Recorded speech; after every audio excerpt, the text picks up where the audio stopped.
What's up, everybody? Welcome back to another episode of the 10-7 MMA Show with myself, Huzaifa, and Justin Guitar Hero James. Hopefully, will be joining soon. He is currently in the country, but he's in Alaska right now. So he's doing some activities out there, some whitewater rafting, and hopefully he'll be able to jump on in the next 20 minutes. And that's important because there's a specific question that I want to throw to him. Obviously, I want to also get your guys' opinion in chat as well. But that's it. That's where we're going to go today. And a lot of interesting topics. If you did check out the show description, a lot of fun stuff to discuss. There's going to be a ton of fun stuff to discuss in the next few weeks as we get closer and closer to this next UFC event, UFC 304 in Manchester. That's going to be wild. Somebody just did an amazing breakdown of the card, MMA Joey. If you guys haven't seen MMA Joey's channel yet, I highly recommend it. It's awesome. But he's talking just about how amazing this card is. So we're going to go into detail on that next week. But just to give you some of the amazing fights that you can expect, we've got Manel Kape. If you guys aren't familiar with him, an amazing flyweight phenom. He's really going for the belt right now, and I think he is 30. I can't remember. He's up there. But in terms of age, you know what? I don't want to misquote this. Let me exactly see his age. And obviously, again, we're in the flyweight division where age seems to be more of a factor in terms of when fighters start to have a difficult time. So let me just double check here. I'm looking at his profile. He's 30. Okay, but so he's still got time. Again, flyweight, you might age out earlier because speed is such an asset in these lighter divisions. But anyways, he's 30, going up against an up-and-coming prospect, Muhammad Mokaev. If you guys haven't seen Muhammad Mokaev, amazing fighter, super young. I think he's like 21 or something. Grappling master, and this is going to be a really, really cool fight. We've also got Paddy Pimblett versus King or Bobby Green. If you guys might be more familiar with his given name, Bobby Green, that's going to be a banger of a fight. We got Tom Aspinall versus Curtis Blades. I mean, that's incredible. And Leon Edwards versus Bilal Muhammad. Now, some people are not so excited about the main event. I don't really know why, but Bilal is, I mean, I know Justin's not the biggest fan of Bilal, and he talks about that a lot, but we got an incredible fight coming up. Bilal's grown a lot. Leon Edwards has grown by leaps and bounds, so it's going to be an amazing rematch.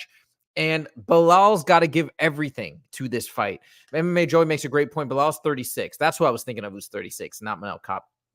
Bilal Muhammad is 36. This is going to be it. This is his probably one and only title shot if he loses. So he was probably well aware of that. He's going to come out guns blazing, and he's been working with Habib and Islam and all these guys, upping his game. It's going to be a great fight.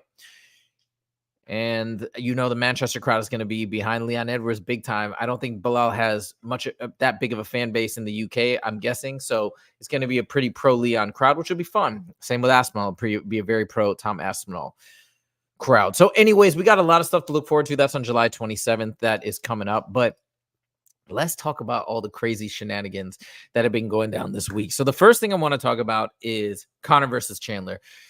And this is probably something better for me to talk about without Justin, because Justin, I know, gets a little annoyed with the Conor McGregor chat. He's not such a huge fan. He wants to see him, but I don't think as much as I do. And maybe because I'm not an actual fighter. So, hey, whatever you want to call it, casual, call it this, call it that. But I do like to see Conor McGregor. I want to see him come back. It's going to be an exciting fight. And I think him versus Chandler is going to be cool too. So we come to the first question. Will Conor versus Chandler headline at the Sphere? Now, the reason why I want to talk about this is because there's a few folks on YouTube that have been saying that they believe that what has been happening with all this crazy switching around and movement and cancellation and broken pinky toe and all this stuff is that this might be a play, whether intentional or unintentional. Some people are saying it's intentional, almost implying it's a bit of a conspiracy, that all this is happening because Dana White wants to make Conor versus Chandler the headline at the Sphere, right? It's supposed to be the biggest event of all time in sports history. So it kind of makes sense. All right, fine. We have Conor and, Conor McGregor. Forget about Chandler. I mean, it's just all about Conor, really. But have Conor headline that card and make it a truly massive event, kind of what they were hoping for UFC 300. And I get that, okay? I'm not going to name names, but there's a lot of people that have been talking about this and pushing this forward as a plausible theory. And when you hear it, it makes sense. But I want to go back to Ariel Helwani, because Ariel Helwani is the guy that I think is the most trusted source in mixed martial arts, in the UFC news, all that stuff. And people were saying that he was being misled, that he was incorrect about the UFC 300, or no, was it? No, sorry, the UFC 303 rumors about what was going on with Conor. Yeah, that's right. They were saying that he was misled. People were calling him a useful idiot in some cases, which doesn't seem likely just because I don't think Ariel is going to get played like that. I think he's going to know what's up, and he's a reliable source. One, because he's got those contacts, but two, because he can decipher things well. What's up, Anakin, by the way? And we've also got Kartik here. Let's see. Yo, I didn't know you follow MMA. Yeah, that's right. That's right. Hey, welcome from my SAT math stuff. So welcome to the show. Yeah, but so anyways, I think that Ariel was maligned in a lot of ways, saying that, hey, he's being fed information from the Conor camp and it's not true, and Conor's really going to be there at UFC 303. Well, Ariel turned out to be right, and everything that he was discussing was 100% accurate. So I want to go back to Ariel on this to talk about whether or not we're saying, I will say one name, Brendan Schaub. He did make a video talking about thinking that Conor versus Chandler is going to headline at the Sphere. But let's hear what Ariel has to say on this front. With all the speculation about who's headlining the Sphere, O'Malley, Merab, Max, Ilya, Conor, Chandler, is there any news on who might headline, especially without Chandler hinted at the Sphere date the other day? Thanks, Ariel. No, it's not Conor Chandler. At this point, if I had to put money on Conor Chandler, if I had to, and this is not me reporting it, so don't get all crazy, but the way the wind is blowing at this juncture seems to be December. I don't think they're going to create a date. If I had to, at this second, changes. And then, like I said, O'Malley, Merab, Ilya, Max, it's either one is Sphere, one is Utah. If I had to guess, O'Malley has already said he wants Sphere, and I think it makes a little bit more sense. Merab also ready to fight on that date. So I feel like that's the way the cookie will crumble, but there's no chance Conor Chandler will be out of the Sphere. It's too expensive. The event is too expensive, and Conor commands too much money.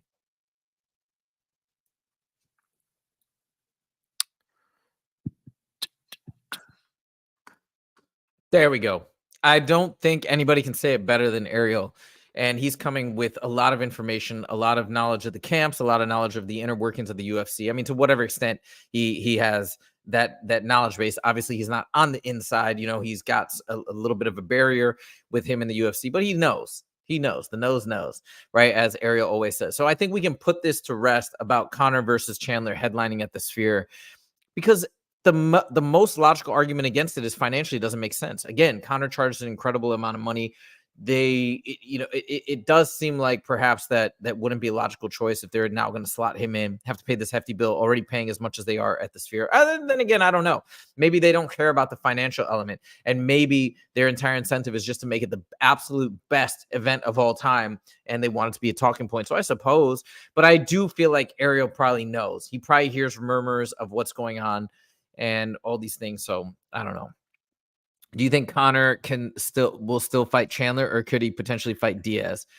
This is a question from Anakin. Oh my God. All right. So I've been listening to all the sort of MMA news throughout the week on this front. And one of the things that is continuously being said, actually it was said in the Dustin Poirier interview. I'm going to show a clip of that in a second. Not this particular subject, but Dustin Poirier said on the MMA Hour that it appears as though, or he's heard rumblings that the UFC no longer wants to do business with Nate Diaz. Now, is that because he lost to Jake Paul? Maybe.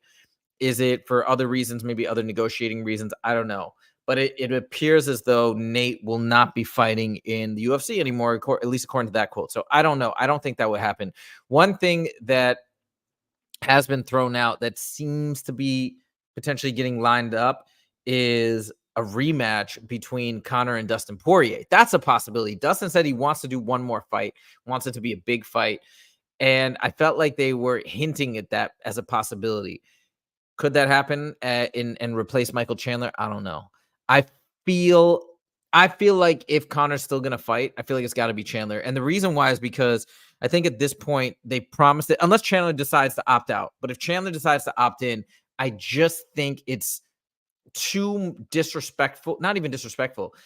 It would be too much of basically them going back on what they promised somebody for to do good business. They basically had this guy wait out for over 2 years. Not had him, he chose, but still, he's waiting out for over 2 years on the assumption that this fight, if Conor does fight, he's going to fight Michael Chandler. And then to kind of pull the rug out from under him at this juncture and swap him out for like Nate Diaz or Dustin Poirier or another fighter, I feel like it's just not good business, and the UFC wouldn't do it. Now, if Chandler decides to opt out and fight Islam, as he was supposedly saying that fight's been offered to him, which I don't think is true.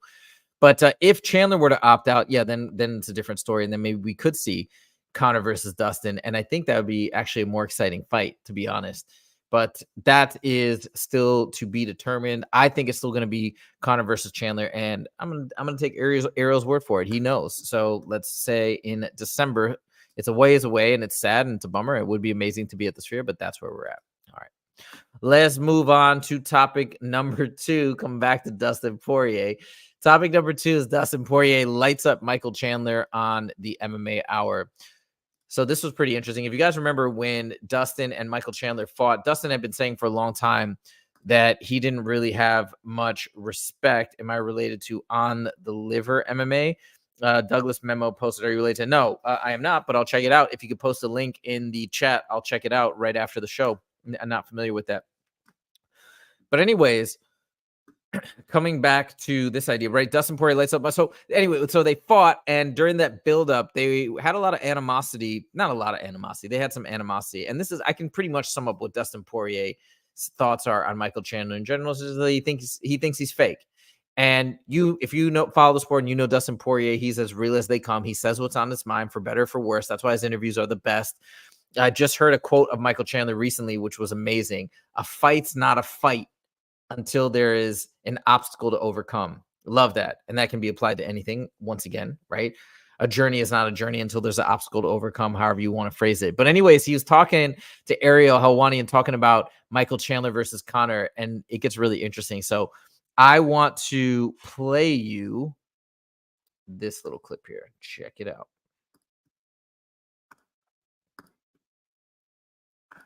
Are you surprised that Chandler didn't stay on and fight someone else, or do you understand him waiting? I mean, he's risking the chance of losing the fight if it ever materializes, but if he goes in there and loses to someone else, do they give him that Conor shot again? Right. If he takes another fight, does Conor move on and take a different fight as well? The payoff of beating Conor McGregor financially and just for your career is worth the wait. But if you never get it, dude, you're wasting a lot of years, and you're not a young man. Right. These years are very important. We're approaching 2 years since your fight. Yeah. So at some point there has to be like a come to Jesus moment. Like, if you were him, would you wait? If you're in the exact same shoes as he's in, fought you in November of 2022, right? That's crazy. And is waiting for this massive payday. And you know what it means to be Conor. You know what happens to you, right? Yeah. Would you continue to wait? I don't know the way he is. I mean, sure, he's got intelligent people around him helping him with his deals. I don't know the way his contract's structured, but if it does come and it does happen, and he did the right thing on the back end, he's gonna be paid, set him and his family up. But if it doesn't, I mean, you're wasting a lot of years. And in this game, we get old quick. You leave for 2 years at 30, I don't know how old he is, 36, 37? He's in that range. I mean, you leave 2 years, come back, you can look like a different person. So I want to point something out here really quickly. And what I want to point out is that basically what Dustin is talking about right there, what he's insinuating is that if he's got a solid contract in place for this fight, meaning let's say he's getting pay-per-view points or he's negotiated a large sum for this initial fight, then maybe it's worth it to wait. He later talks about, right, he's fought Conor 3 times now. First fight, obviously, they just had it. They were both up and coming. Second fight, Conor wanted him. He probably didn't have a lot of negotiating power because he was excited to get the rematch, I assume. But the third fight was different. And MMA Joe has talked a lot about this. The third fight was different because when we talk about the red panty night, it's not a given, right? Every fighter has a contract that they're signed into ahead of negotiating particular fights, right? So he's already in a contract. He is stated how much he's going to get paid, etc., per fight, to show up, to win, all these things. But where it gets interesting is when Conor is requesting to fight you, and he doesn't want to fight anybody else. Case in point, with the Dustin Poirier trilogy, when he fought him the third time, that time he was calling out Dustin. Dustin could have said yes, he could have said no.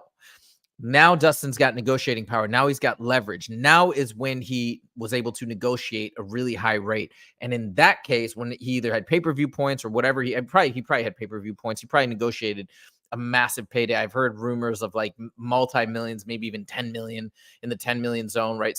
8 figures. Again, this is just things that I've heard, but I don't know the actual amount. But everybody kind of understands that he made a lot of money there. So if Chandler has negotiated an amazing deal for this fight, then he's basically saying it makes sense to wait out. But has he?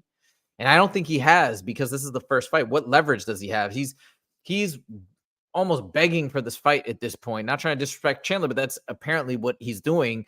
Is he's just hanging on for dear life. He could have other opportunities. He could have other things. And it's sort of like he's insinuating that given his current pay structure and the contract that he has in place right now, the first fight, maybe it wouldn't make sense. And I think Dustin is trying to say in a nice way he wouldn't have waited. Anyways, let's go back to this. Oh, we got a quick comment from Anakin. Let's address this. I was thinking maybe Dustin could do a final rematch with Justin. Oh, you want him to fight Justin Gaethje? Whoo, yeah, I'm sure people would love that. I mean, I'm not the biggest fan of those two guys fighting, and I'll tell you why. They're such crowd pleasers and such fan favorites that to me, when you put those two guys against each other, there's always a bit of lingering sadness. Maybe that's just me, but you don't want to see either of them lose. Like, it was amazing to see Justin Gaethje get the win, but you felt devastated, I think, for Dustin Poirier because everybody loves him. Who doesn't like Dustin Poirier? You have to be there's something wrong with you if you don't like Dustin Poirier. He's not polarizing. He's just an awesome guy, an amazing fighter.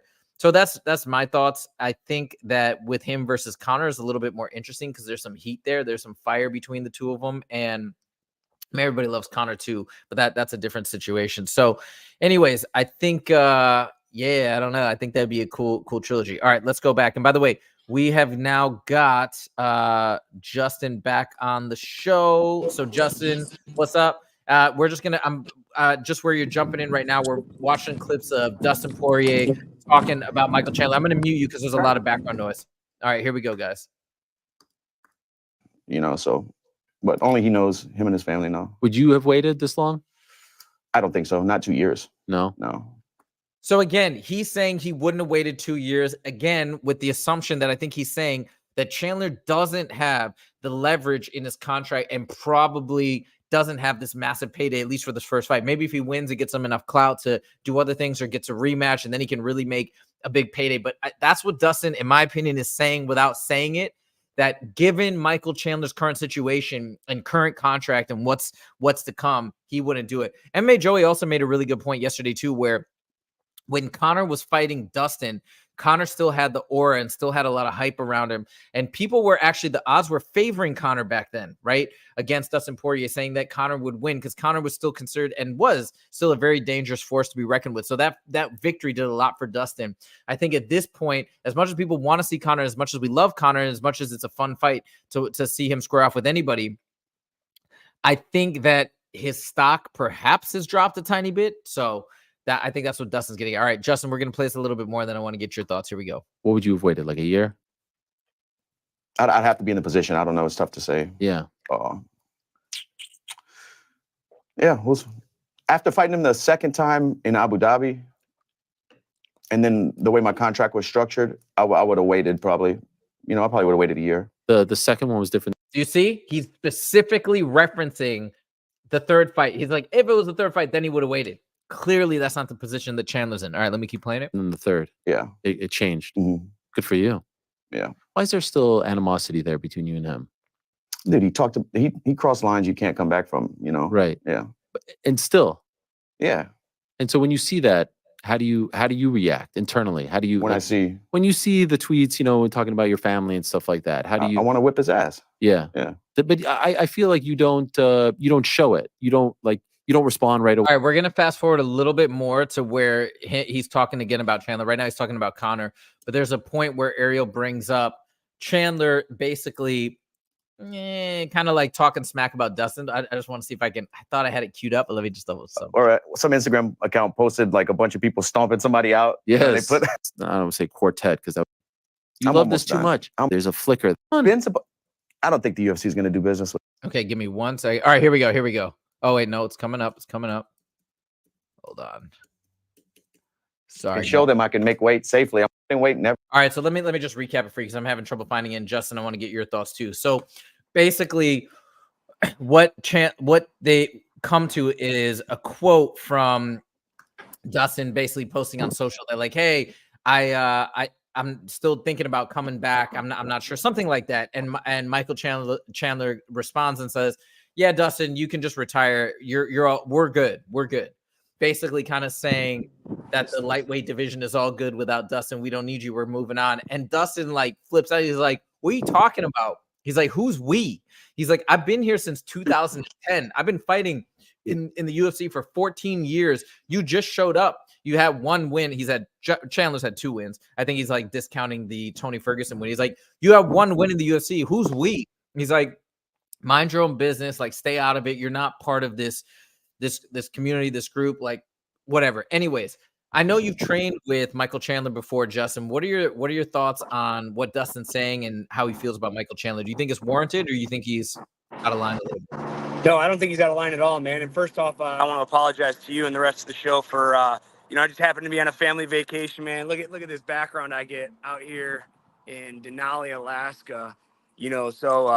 Forgive me. We were just on a whitewater rafting trip for my tardiness. I thought we were going to be back a little bit sooner, unfortunately, with everything. But anyways, I think Dustin Poirier is in the absolute right, man. And Dustin Poirier is a dog. He just fought for the title. He put on, what I just saw ranked as one of the best. I don't agree with it, but people are saying it's one of the best fights of the year so far. I don't think it was one of the best of the year, but it was a great fight nonetheless.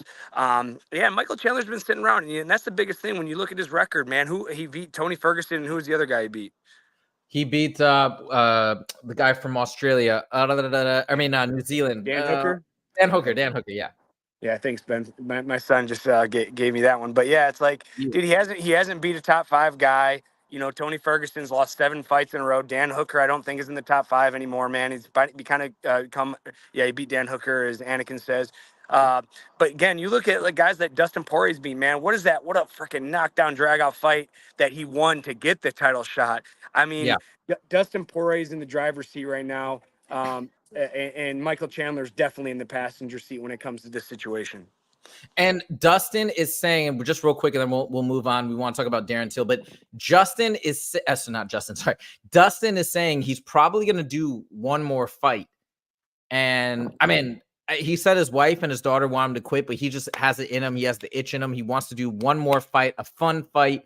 Who do you want to see him fight if he does fight? People have been floating the idea of a Conor trilogy. Well, I was talking about that earlier. I know Nate Diaz is a possibility, but other people are saying that the UFC no longer wants to work with Nate Diaz. I'm just hearing second and third hand. Who would you want to see Dustin fight? I mean, obviously, the easiest answer is, like you said, the trilogy fight with him and Conor, but I don't really care to see a trilogy fight. He's already beat him twice. Now, if it was 1-1, that's more of a fight that I'd be interested in seeing. But I think the third fight's going to go the same as the first 2. And Conor was, I broke my leg. All right, well, guess what? You're getting your ass whipped, and he got knocked out or TKO'd in the last one before that. So, honestly, I want to see Nate Diaz, man. I think Dustin Poirier and Nate Diaz is an incredible matchup. I mean, the anytime Nate Diaz is in a press conference, whether against Jorge Masvidal, whether it's against Conor McGregor, I mean, he's just so fun to watch, and he's just so, I don't know, he's just so out there. And after he's coming off that big win with Jorge Masvidal in boxing, last weekend, man, Dustin Poirier, Nate Diaz, why not? We're talking about 2 vets, 2 old school dogs that have been around for a hot minute now. I don't know how. I think Nate's been around a little bit longer than Dustin, but I think Dustin's been around since like 2010 or 2012. Like, these are 2 old school guys, and that is a fun fight. I mean, honestly, it doesn't really mean anything, but it's a fight that the fans would want to see, and it would definitely sell tickets. Yeah, 100%. I think that'd be incredible too. And by the way, Kartik, new follower, new fan. And if you haven't subscribed yet, Kartik, please do. We'd love to. Oh, yeah, you know what? They did fight 3 times. Yeah, he's right. Yeah, Conor beat him the first time. That's right. Yeah. So just throwing it out there. But I know what you meant. You meant the last 2, the most recent 2. And then Anakin really wants Justin Gaethje versus Dustin. I don't want to see that, like, me personally, because I feel like when you have 2 fighters that are so beloved, it's just there's a little bit of you just don't want either of them to lose. I don't know. That's my opinion. Maybe most people disagree, but I don't want to see him fight. I mean, I wouldn't mind that fight. Actually, I'd really enjoy that fight as well. The problem is if Dustin wins, I mean, it's another top 3 guy. Now he's looking at, oh shit, I'm 1 fight away from a title shot again, and he continues his legacy. He beats Nate Diaz in any fashion, or Nate beats him in any fashion. You know, that's a great retirement fight. But again, when you're fighting another top 3 guy like Justin Gaethje and you beat him, all right, well, guess what? Now we're looking at, what do I have to do to get a title shot? And it's vice versa on the other side, especially Dustin Poirier is trying to retire. Justin Gaethje is a very, very tough fight. He's going to take damage in that fight. Obviously, he got brutally knocked out in the last go around. Yes. And let's say Dustin goes out there and wins. Now he might be intrigued to take another fight to get right back in the title contention. He said he wants a fun fight. The fun fight is Nate Diaz. Heck yeah. All right. Well, let's hope that can happen. Let's hope that Nate Diaz is still going to do business with the UFC again. Heard otherwise, but we shall see. Okay. Now moving on to topic number 3, Darren Till, who is just awesome. I don't know if people have lost their enthusiasm for him or whatnot, but he just had a boxing match. You listen to him in any interviews, as real as they come.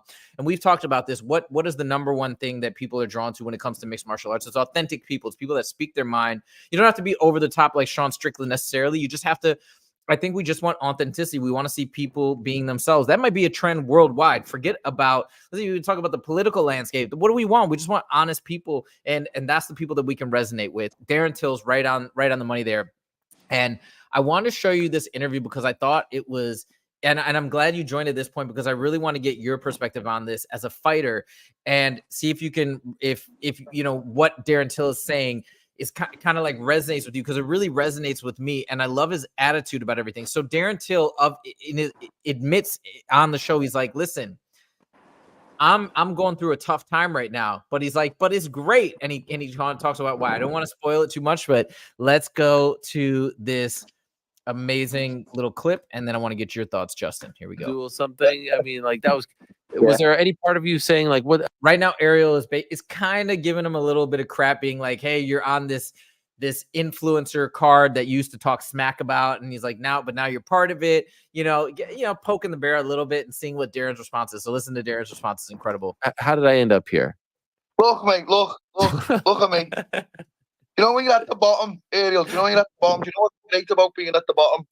Do you want me to tell you? Tell me. You can't get no lower. It's only up for me. Yes. Look, I felt the top and I felt the bottom. And guess what?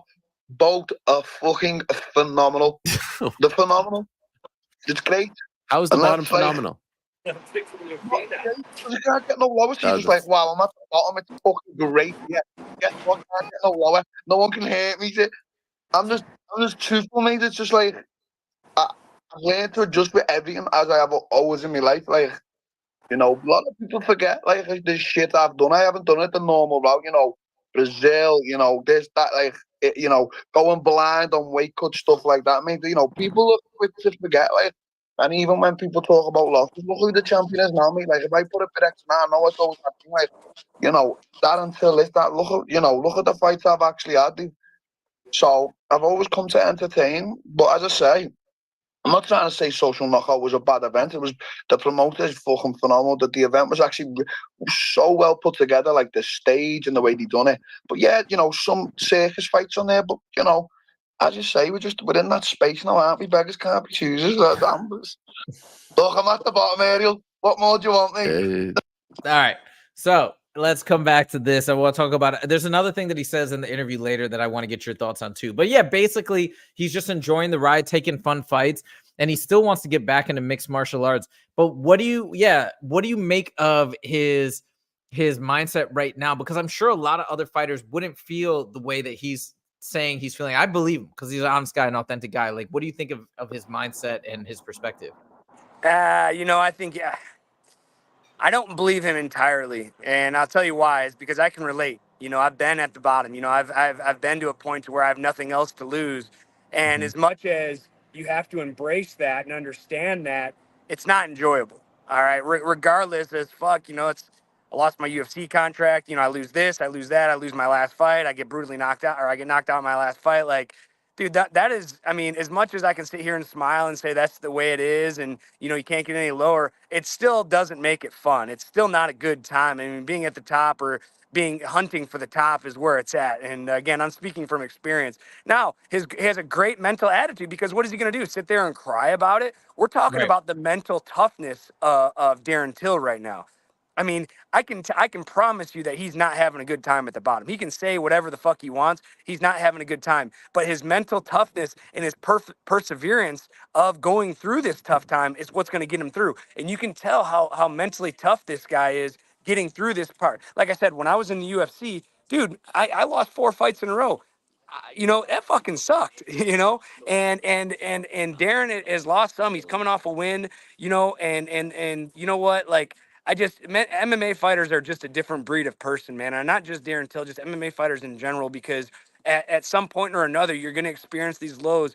And it's, you go into a closet and turn the lights off and cry, or do you smile about it and be like, hey, man, I'm here and I'm going to embrace this. And I'm going to do everything I can to get out of this. And I might still not get out of it, but I'm going to mentally be tough enough to try to get through this. And that's what he's doing. And I commend him for that. And I think that takes a very strong-willed person to talk like he's doing and smile like he's doing. And like I said, not every day is sunshine and rainbows, but when you can come on camera, especially on a show like Errol Hawani's, and talk the way he is, that just shows how mentally tough Darren Till really is. And you know what? Whatever he decides to do from here on out, I'm going to support him.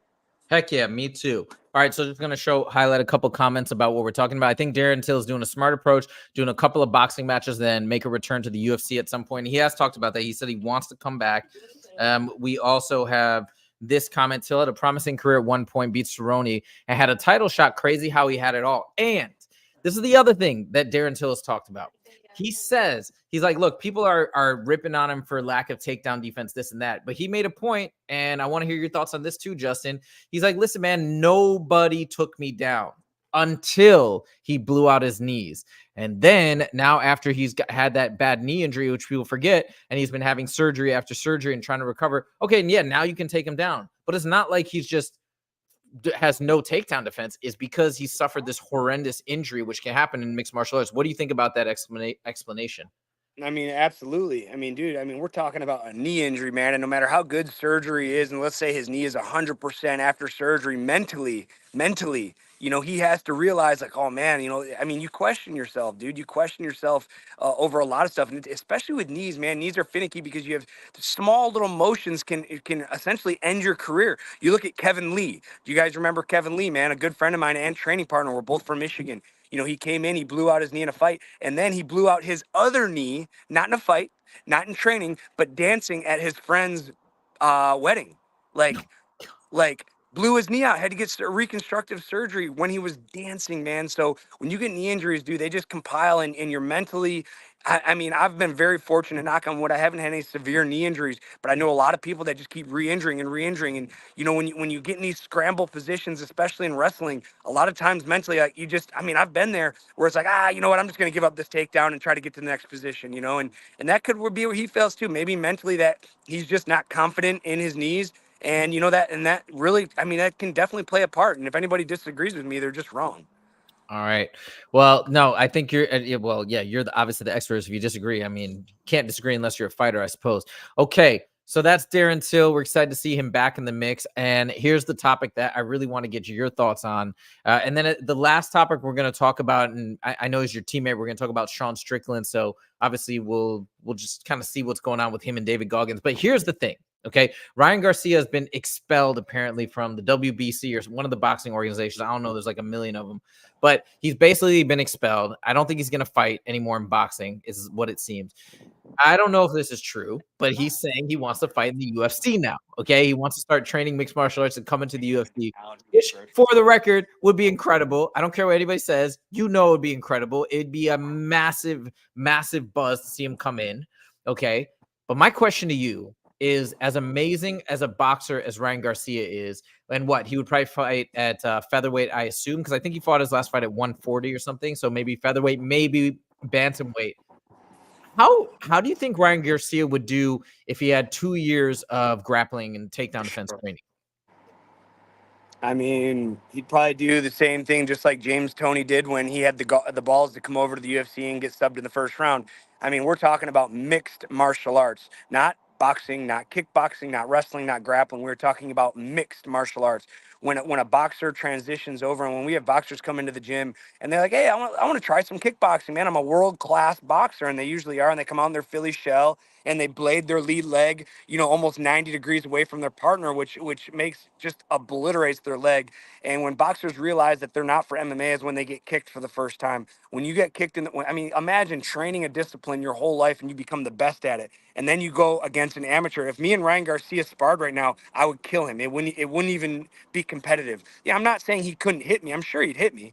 But guess what? I'd hit him a lot, and I'd chop his leg up, and I'd take him down and have my way with him. Now, you put 2 years of training behind him. I mean, do you know how hard it would be just to transition to an art that you've never done before, and the motivation, like because the things that have worked for him in boxing, some of them will still work, but a lot of them won't anymore. Your stance, he's gonna have to change his stance. He's gonna have to change his footwork. He's gonna have to change so many things. And when you become the best in the world at an art like boxing, you were one of the arguably the best at this time. Now to say that, hey, we can't do things that got us to the top anymore. I mean, mentally, that's a mental fuck. It's like transitioning, like collegiate wrestling. Like I was a pretty good college wrestler. Transitioning my wrestling to MMA was very, very hard, and it's still hard. And that's why I've struggled in the cage with wrestling. People are like, "Oh, you're such a high level wrestler," and yes, in a matter of fact, I am. But in MMA, it's different because you have to worry about punching, you have to worry about knees, you have to worry about kicks, and the same thing when he transitions over. I mean, and we're talking about this guy. I mean, he's like a schizophrenic too, man. Like, can he mentally put it all together? And when you say, hey, if he can go train in a collegiate wrestling room for 2 years, I mean, he is going to get his ass whooped. And how long can he really put it together for 2 years of getting his ass whooped, really trying to learn this discipline? I think I would love to see him transition over. We keep having MMA fighters transition to boxing to show what we got. You know what? Because MMA fighters have balls. We have balls to put it all on the line against anybody in the world at any art. Boxers are all like, well, I don't want to lose. I don't want to get embarrassed. That's the difference between real boxers and real MMA fighters. There's only been one real boxer that's transitioned, and he got submitted in the first round, and that's James Toney. Man, and he was a world champion boxer. He went against Randy Couture. He got taken down. He got low ankle picked, basically, which isn't even a technique that really works in MMA. And he gets arm triangled in the first round. And I think it'd be very similar to all the other boxers. When I went into boxing gyms, the first time, when I start sparring, like I'll go to a boxing gym and spar. I get my ass whipped, but I'll go and spar. The first thing they always say is, "Hey man, don't kick me, don't kick me, don't kick my leg, don't kick my leg." Almost every time, and I have no intention to. But imagine I just, hey man, I'd love to see it, and I'd wish him the best. But MMA is a different sport. Boxing is boxing is the sweet science. I don't agree with that. I think MMA is the sweet science because there's so many other things that you have to think about while you're in the sport of MMA. It's just a different animal, man. And again, Ryan Garcia is one of the best boxers in the world, and I don't think he's going to hold the candle to any champions in MMA. And I think and correct me if I'm wrong here, I'm sort of more speculating now, but I'd love to hear your thoughts. I mean, I think we do see kickboxers come in and have great success with some training. Obviously, Alex Pajeda is one example, but we have other examples, Izzy, a lot of other amazing kickboxers. But it seems like there you've got a lot of the elements. Now you're purely working on takedown defense, but your striking is sort of there. Whereas in boxing, the problem is, as you mentioned, that stance doesn't really translate, right? For proper kicking defense, for proper checking, etc. And you also have to deal with the fact that you're taught bobbing and weaving in boxing, which you pretty much should throw out the window. I mean, maybe not entirely. I know some coaches still say, hey, you can still bob and weave to some extent, but then you're running the risk of getting kneed or kicked in the head. So a lot of these things that have now been ingrained via muscle memory have to be unlearned. I mean, do you agree with that? Is that probably one of the biggest disconnects between boxing and MMA in particular? One of the biggest disconnects is exactly what you're saying. Yeah, the stance is huge, but what's an even a more disconnect is the range and the footwork. Think about the range in kickboxing. In boxing, we can get forehead to forehead and sit there and bang it out. In a dirty box, we can clinch in dirty boxing and get a collar tie and get tight. But with the reason that Pereira has so much success is because he stays at range. He stays at kicking range. His punches are long and crisp, and he can add his knees and his kicks behind it. In boxing, your footwork is, you're in, you're out, which can translate to an extent, But when you're in and you start getting kicked and that leg is getting just demolished, that I just think the range is the biggest part. And I think that's where boxers really struggle, especially when they come into the gym and they spar. It's like I have no issue sparring any boxers in MMA. I don't care how high level they are, because I can stay away from them. And if they start to come into range that I think they might be able to hit me, I'm going to kick them in the stomach. I'm going to teep kick them away. I'm going to teep kick them in the chin. I'm going to kick their leg out. And then they're really going to think about, oh shit, when I come into range, I have to go now. Because if they inch their way into range, which they do in boxing a lot, they're going to get that front leg chewed up and they're going to get teep kicked to none other. Fair enough. Okay, I just want to show a couple quick comments. We've got somebody saying Dan Ige versus Ryan Garcia. If it were to happen, saying Dan Ige smokes Ryan Garcia from Karthik. Obviously, Dan Ige is your teammate. You probably agree with that. And somebody else was saying, I think they're saying Nate the Train versus Ryan Garcia, but they're saying Nate would take him down after tying up the clinch, I think. So, all right, cool. Good feedback. Very, very good insights. And that was something that I really want to ask you today about, because that would be cool, but there you go. There's Justin's thoughts. All right. Last but not least, okay, not trying to throw any shade at Sean Strickland. I know he's your teammate, but there's been some interest, and this is just a conversation about what's been going on. But Sean Strickland and David Goggins have been going back and forth. So I want to play you this most recent clip that Sean posted. Basically, what David Goggins said prior to this clip is he's like, "Look, man, you're challenging me. You're saying I won't step up to the challenge." He's like, "Train with me for 3 days, and then I'll come to your gym and I'll spar with you, and I'll do it." And he's like, "All this going back and forth is not my style. I was born in 1975. I'm an old guy. Like I'm kind of like go by the old traditional values and traditional, like, hey, we talk about something, we make a decision, we go and do it." That's what he's kind of saying. And then Sean's kind of going back at him. So let me just play this little clip. And I don't know if you're a fan of David Goggins or not, but I want to hear your thoughts on all of this because everybody's talking about it. Here we go. Let me explain to you why I make fun of David Goggins. He is a fraudulent man. He's an easy target. He's a fraud. Bro, you are so great at running down the street. You're not hard. You're not tough. You run, my man. Do you know why I know you're fraudulent? Because as I make fun of you and you post your little TikTok video, I'm a hard man. I'll show up. I'll handle this like a man. No, you won't, dude. I train at Extreme Couture. I'm easy to find. You live in Las Vegas. I live in Las Vegas. Show up. Mitch showed up. Do you not know how to use GPS, my man? Do you not know how to get in your car? I'll tell you what. Why don't you jog down? But you won't, dude, because you are a fraud. You go on TikTok and you make these stupid videos. You are a fraud, and that's why I make fun of you, and that's why you will never show up, because I will expose you. I will expose you. So just stay on TikTok and keep running, or man up and show up, but you won't. You know, guys, if I had to be completely honest, I think I'm just bored and angry. You know, I'm the #1 contender. I gotta wait for Izzy and Dricus to fight to get my shot. What does one do? I'm bored and angry. I'm training, I'm in shape, but what does one do? I'm just bored and angry. Okay, so anyways, oh sorry, hold on, what the heck is this? Okay, so there's kind of the summary of what's going on, and we'll end the show with this topic. But yeah, I guess he kind of admits at the end why he's doing it. He's just going hard at David Goggins, I suppose, because he's bored. Justin, do you have any thoughts here? Do you want to weigh in? I mean, we're talking about. David Goggins is in incredible shape, but he's not a fighter. And I mean, this is like a basketball player challenging a football player and saying that, oh, you couldn't survive in my sport. A football player like transitioning to basketball would get smashed, and a basketball player transitioning to football would get smashed. And David Goggins going to MMA against anybody of his weight will get smashed. Right. But with that being said, if Sean takes him up on a 3-day training regimen, I don't see Sean making it out. I mean, it's not that, again, we're just talking apples and oranges, man. It's not it's not about mental toughness, because I mean, Sean is an alpha male, man, and if David steps in the cage with him, he's gonna make an example, and he's gonna try to hurt David. This last Marine, or the special forces guy, Navy SEAL that he just sparred, I mean, he toyed with. He toyed with him. He could have really fucked him up, and there was times where he's just like pitter patting him on the head, where he could have really threw some damaging shots. But again, we're talking apples and oranges, and I don't really even understand the argument point.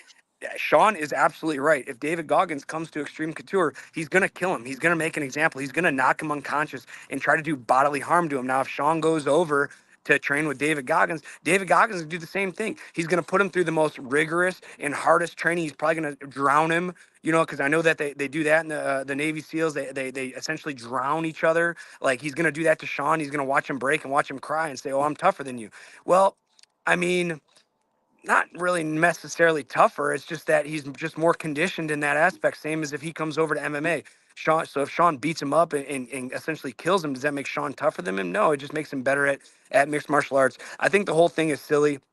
I think this whole thing is gotten off to where, the special force guys are saying that they can hang in MMA and they can fight and this and that. When, I mean, I hate to say it, guys, and I really appreciate, guys defending our country and doing all the quiet stuff that, that isn't talked about, doing all the kills and all the assassinations that are behind closed doors. I'm very grateful for that. But you guys are not MMA fighters. And at the end of the day, we can't do what you can do and you can't do what we can do. And I think it just has to be a mutual respect. And we just have to come to terms that we need a mutual respect, that they're not better than us and we're not better than them. It's just a totally different viewpoint. And Sean is right when he says David Goggins can't beat him, but David's right in the same sense that Sean probably can't train 3 days with him. So I think, it's entertaining. Don't get me wrong. I'm going to tune in because Sean's my buddy and he's my teammate. And I'm going to tune in when they do and when and if this does happen. But I think the whole thing's overall just silly. That's perfectly said. I think you summed it up perfectly. A little bit of drama, a little bit of fun for our Friday show. And we're going to end it there. Last thing, I just want to show one more comment from our new watcher, Karthik. And I think this is pretty cool. We can just end on this. Do you guys think Strickland should get the next title shot or should he fight Whitaker for the #1 contender spot? I'll give you my thoughts and then I'll turn it over to Justin. I think Sean Strickland made a really good point in a video that he recently released. It's like, look, everybody, and we love the Whitaker fight. He did amazing. But at the end of the day, I think Strickland's point was really well said in that Whitaker did amazing. He did fight somebody that was basically unranked or ranked 15th, right? Whereas Strickland's last win was against a much more highly ranked and formidable opponent. I mean, and look, maybe Ikram Aliskerov will go up in the rankings later and we'll be like, wow, that was such an amazing victory after we kind of see what he does later on in his career. Sure. But I think all things being equal, with the last victory of Strickland versus the last victory of Whitaker, it seems like Strickland should be right there, especially if you consider the fact that Strickland arguably won his fight against Dricus. But anyways, Justin, I mean, I don't know. What do you think? Would you like to just see, do you think it makes the most sense to just have Strickland fight the winner of Izzy versus Dricus? Or do you think it would be cool to have a Strickland versus Whitaker fight, maybe as a co-main event on that same card? I'm with you in the same boat. You know what I mean? He beats Acosta. He beats Izzy. A lot of people thought he beat Dricus. I think he's next in line. I think he needs to wait. Don't take the Whitaker fight because I'll tell you what, that's a dangerous fight. And Whitaker's in shape right now. He's coming off a big win. I know it was against an unranked opponent, but he took no damage. So he's in shape. He's mentally ready. I don't think that's a fight Sean needs to take. And I don't think he's going to. I mean, he's pretty stern about waiting for his title shot. And if I was Sean, I would do the same thing. All right. That's it, everybody. Thank you guys for joining. Justin, thank you for joining from Alaska, the most northern state of the U.S. So that's pretty cool, and hope you're having a great time out there. If you guys are new to the show today, and if you did enjoy the show, make sure to give us a like. It really helps us as we're trying to grow, and we're really working hard here and having a great time doing it. We really appreciate it. And if you haven't subscribed yet, make sure to subscribe and join along with our journey. We do shows every Monday and Friday at 1:30 p.m. PST. We're also throwing up additional videos as well. Celine, thank you very much. Celine says, have a good day and a very nice weekend. We say the same to you and everybody else. So with that being said, thank you guys so much for joining, and we will see you in the next episode. Take it easy. All right, 1 second.